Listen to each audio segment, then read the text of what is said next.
Hello बच्चों, आजकल आप लोग पढ़ रहे हैं गजानन माधव मुक्तिबोध की प्रसिद्ध कविता सहर्ष स्वीकारा है। बच्चों, तुमने 2-3 क्वेश्चन आंसर पहले भी कर लिए और अब ये चौथे प्रश्न पर हम आते हैं, जिसमें है तुम्हें भूल जाने की दक्षिण ध्रुवी अंधकार अमावस्या, शरीर पर चेहरे पर अंतर में पालू मैं, झेलू मैं उसी में नहालू मैं, इसलिए कि तुमसे ही परिवेष्टित आच्छादित रहने का रमणीय ये उजाला अब सहा नहीं जाता। बच्चों, तुम लोग अपने आरोह भाग 2 में देखना, इस कविता को जब खोलोगे तो पीछे जो अभ्यास के लिए प्रश्न है उसमें ये पद दिया हुआ है, तुम्हें भूल जाने की दक्षिण ध्रुवी अंधकार अमावस्या वाला। और इसके आधार पर उन्होंने कई प्रश्न दिए हैं कि जैसे कि उन्होंने बताया कि अंधकार, ये अमावस्या, अंधकार अमावस्या के लिए प्रयुक्त विशेषण कौन सा है। इसमें अंधकार अमावस्या के लिए प्रयुक्त विशेषण कौन सा है, इसमें वो है दक्षिण ध्रुवी। अब इसको थोड़ा विश्लेषण, तुम्हें इसको मतलब विश्लेषण भी करना पड़ेगा कि दक्षिण ध्रुवी मतलब दक्षिण ध्रुव में है ना 6-6 महीने जो है वो सूर्य नहीं निकलता, अंधकार रहता है, इसलिए कवि ने अंधकार अमावस्या को दक्षिण ध्रुवी विशेषण से अलंकृत किया है। कहने का मतलब कवि जो है वो इतने गहन अंधकार में चला जाना चाहता है, अपने जो उसका संबोध है, चाहे वो प्रिया है या जो भी है, माँ है, बहन है, या जो अज्ञात प्रेमी है, उस को छोड़ने के लिए, उसके याद को हटाने के लिए, भूलने के लिए वो इतने गहन अंधकार में चला जाना चाहता है। अब देखो, भूल जाने की, शरीर पर अंतर में पालू, इस नहालू, इस प्रकार से जो उन्होंने अंतर विरोध वाले शब्दों का इस्तेमाल किया है। एक तरफ तो वो कह रहे हैं कि सहर्ष स्वीकारा है, जो कुछ तुम्हें प्यारा है, जो कुछ भी मेरे जीवन में है वो तुम्हें प्यारा है, तो अपने संबोध से कहते हैं। और फिर कहते हैं कि उसको मैंने सहर्ष स्वीकारा है, और अब कह रहे हैं तुम्हें भूल जाने की दक्षिण ध्रुवी अंधकार अमावस्या, शरीर पर चेहरे पर अंतर पर मैं पालू मैं, झेलू मैं उसी में नहालू मैं, इसलिए कि तुमसे ही परिवेष्टित आच्छादित रहने का रमणीय उजाला सहा नहीं जाता।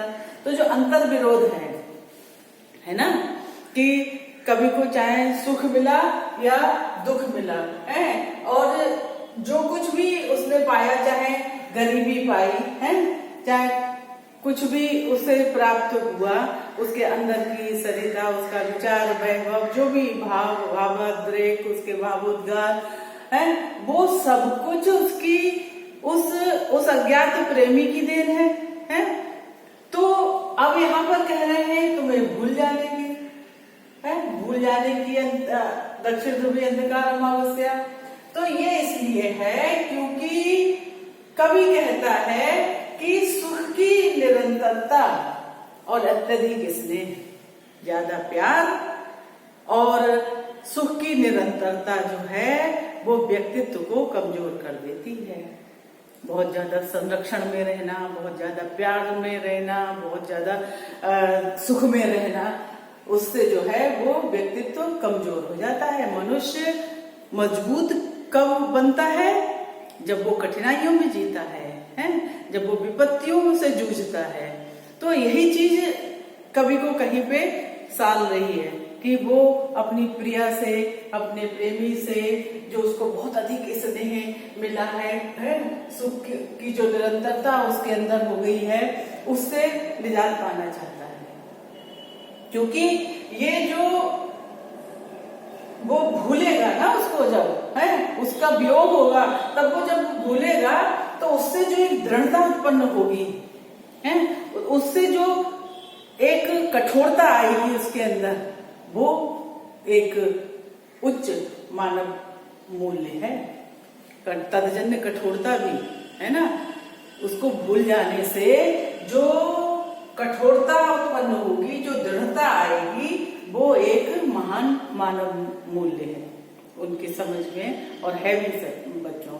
क्योंकि बहुत ज्यादा प्रेम में, बहुत ज्यादा संरक्षण में, बहुत ज्यादा सुख में रहने से मनुष्य जो है किसी काम का नहीं रहता। और यही चीज इनके इस कविता से प्रकट हो रही है कि निकम्मा किया इस दिल ने, है, इस दिल ने किया है निकम्मा, ऐसी वाली स्थिति इनकी हो रही है। इसलिए वो प्यार भी करते हैं, सहर्ष स्वीकार भी है, लेकिन उससे दूर होना भी चाहते हैं, और कोई विशेष बात उनकी नहीं है। इसलिए कि और इस भूल जाने की दक्षिण ध्रुवी जो अंधकार अमावस्या है, उसको कहाँ कहाँ, अंतर में, हृदय में है, और उसी में झेलूं, उसी में नहा लूं, मतलब बिल्कुल उससे अंधकार से सराबोर हो जाऊं, क्योंकि तुमसे परिवेष्टित आच्छादित रहने का ये रमणीय उजेला, उनको वो प्यार, वो स्नेह, वो संरक्षण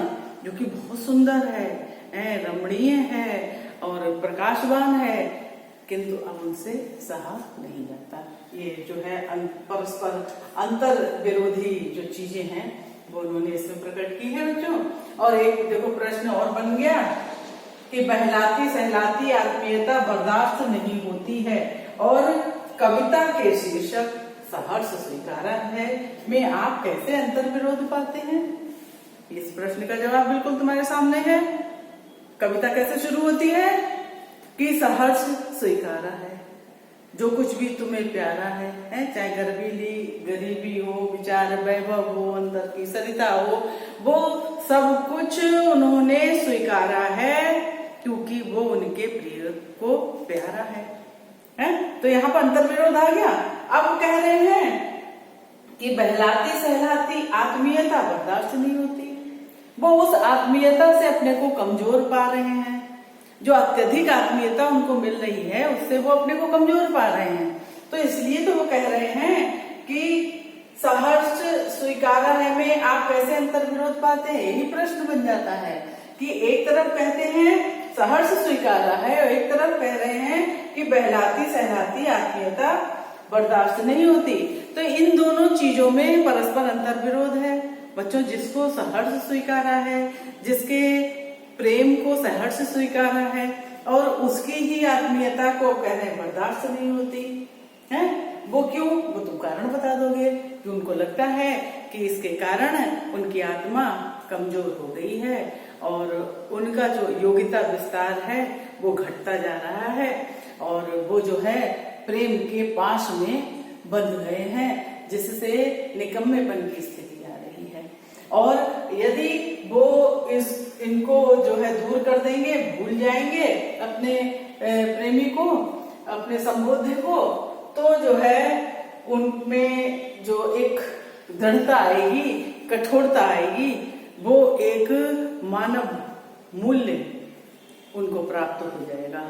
इस तरह से बच्चों वो ये कविता जो है तुम्हारी पूरी कविता गजानन माधव मुक्ति बोध की एक संदेश देती है कि अत्यधिक संरक्षण, अत्यधिक प्यार, स्नेह जो है वो व्यक्तित्व को कमजोर करता है।